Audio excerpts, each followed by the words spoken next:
across the UK, on DAB+, on YouTube, on the app, on your mobile, the home of common sense. This is Talk. Welcome back. You're with Talk. I'm Kevin O'Sullivan. Right now, though, let's talk about another drama, the real-life legal drama surrounding baby Reindeer. Now, the real-life Martha, who was portrayed as a serious stalker in this series, stalking the comedian Richard Gadd.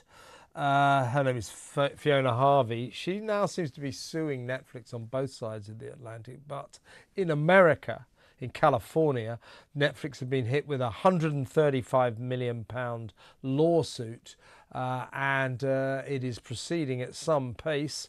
And the lawyer representing Fiona Harvey, Richard Roth, says that Fiona has a very, very strong case. I'm with Barrister Andrew Eborn. Before we speak to Andrew on his view on all of this, let's remind ourselves of what Fiona Harvey told our very own Piers Morgan here on his his uncensored TV channel, YouTube channel here on Talk a couple of weeks ago.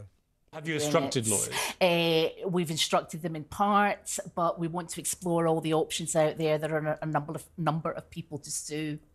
We can't all be in 10 courts all at once. So, who else are you planning to sue? The Daily Mail. Anyone that's saying this is true and harassing me and that kind of thing. I'm not sure the Daily Mail did say it's true. I mean, they're just reporting the story, but that'll be for Fiona to decide. However, you and I, Andrew, we've discussed this before, and from my objective standpoint, I think there's something in her case.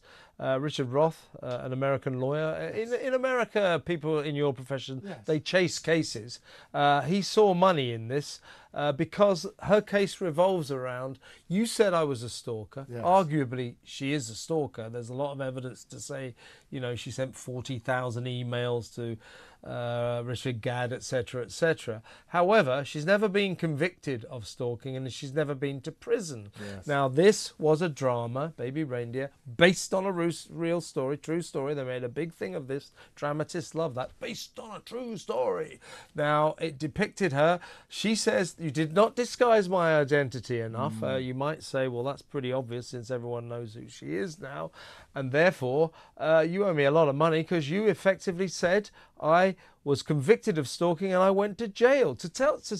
Accuse someone of going to jail and being convicted of a crime when they weren't, yes, is a very serious defamation. Absolutely. As you and I unpacked in this very studio, and we predicted what was going to happen. And it's actually, I've looked at all the evidence. I've watched Piers' brilliant interview, not only with the alleged real baby reindeer Martha, but also with Richard Roth, the lawyer, the New York lawyer. And he admitted, he said, look, there are 3 reasons I'm doing this. The first one is the money, and there's a lot of money in it. Yeah. So good for him. I like an honest guy. You've got to be about an honest lawyer, my God. Oh, whatever. No, we're very honest. Lawyers are very honest. But I must pick you up on one thing. It's not, they don't say it's based on a true story. They say, they start off, this is a true story. There you go. Even stronger. Stronger than that. Yeah. And I've got a copy, and I read it. I read the claim which they've got in New York. And it's quite interesting. I'll just repeat it here. The above quote is taken from the first episode of the Netflix series, Baby Reindeer, is the biggest lie in television history, is what they say. It is a lie told by Netflix and the show's creator, Richard Gadd, out of greed and lust for fame, a lie designed to attract more viewers, get more attention, to make more money, and to viciously destroy the life of the plaintiff, Fiona Harvey, an innocent woman defamed by Netflix and Richard Gadd. And the problem is, there are 2 things they said. The biggest thing is they said that she was a convicted felon, not once, but twice. Now, what's going to happen and is did time for it. 4.5 years. Yeah. There are all sorts of things going to come out. Defamation cases, we said, they're always about evidence. And it's going to be very evidence heavy, and they're going to get lots of people coming in and saying that sort of thing. Basic test we said beforehand is that, have they identified the person in the series? They will. They've got to prove that. Is the baby, is Martha Fiona? You've got to establish Fiona that. Harvey, yeah. You then have to turn around and say, have they been lowered in the eyes of right-thinking people as a result of it? Yes, yes. The final thing is, has she suffered serious damage? What's happened to her sort of reputation and so on and so forth as a result of it? What will then happen is then it goes to, well, is there a defence to the defamation? And the biggest biggest defence to defamation is it true? So it's going to be very evidence-based. And there's a few things they have to prove. Is one, about the actual crimes themselves. Have any crimes been committed? Because that was the allegation.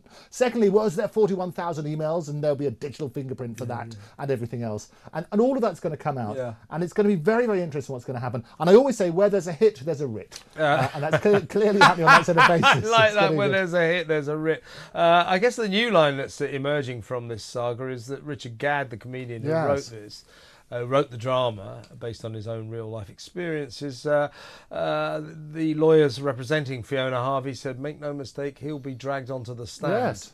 He'll have to tell his story. Yeah, and he's not the most reliable of witnesses. He's self-confessed. This is what they say in the same claim. He's self-confessed crack and heroin addict is what they said in the past, and so on and so forth. So there's that sort of stuff. There's also the report, apparently in the Sunday Times at the weekend, that he said he didn't tell Netflix it was a true story. It's sort of, some of it's made up. I read that. I mean, again, this is just what I'm gleaning from the papers, so don't take this to the bank. But I read that Netflix are somewhat miffed because allegedly Richard Gadd did say to them, this is entirely true, including the prison and the conviction. Yes. But my prediction on this is, I do think she's got quite a strong case. As I've told you, from the other side of the fence, I've got some experience of libel cases. I'm a newspaper man. I think Netflix will settle. I can guarantee, well, two things. I've never lost a case, and I can guarantee I could argue either side and win either side. Absolutely, because there are flaws in all of it. Don't tell. I know, it's absolutely, because that's what happens. And I'll tell you what happens. Next time I'm in trouble, and it won't be long, I'm hiring I'm here for you, Kev, anytime. As I pointed out beforehand, there are certain things, if you're going to establish damage, there's lots of things you have to prove. How to turn around and say, look, is she behaving in the way that somebody who's damaged would?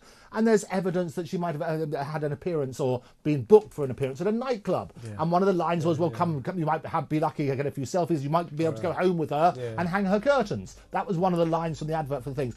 Is that a woman who's scorned and being damaged? You have to work on that basis. Yeah, and also, you know, she's going to have a lot of trouble saying I'm not a stalker. But what she's going to say is, I'm not a stalker to the extent I've been convicted or sent to jail. In that respect, you've defamed me, and I think that is defamation. Well, it is defamation, but the defence is, well, there's a couple of things. They're saying it has no merit, but they're going to have to move on from that. To say somebody's convicted anything is clearly going to bring them down in the eyes of right-thinking people, maybe. You work on that sort of basis. Is there a defence to it? But the other thing is, Netflix at the end, whilst they said this is a true story at the beginning, they put some of the facts, at the very end, they put a little bit of a disclaimer saying, some of it's there and some of it's there's a settlement in the air.